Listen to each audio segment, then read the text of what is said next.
Bolangizni 4 yoshgacha bog'chaga bermaslik kerak. Chunki bu davr bolaga juda ko'p e'tibor talab qilinadigan, mashaqqatli mehnat qilinadigan davr. Bir ona ko'p mehnat qilish kerak.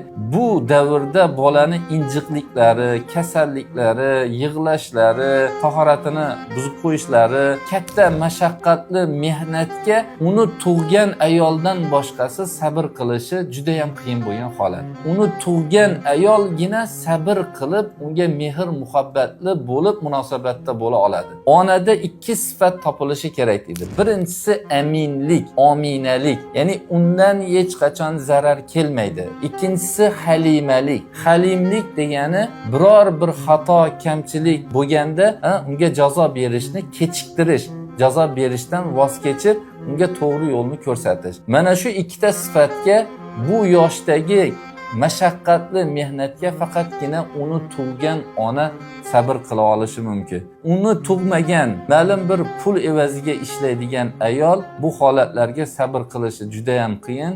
O'shanday holatda sizni bolangizga qattiqroq, qo'polroq, shiddat bilan munosabatda bo'lsa, bolangiz ruhan biror xastalikka uchramasdan qolmaydi.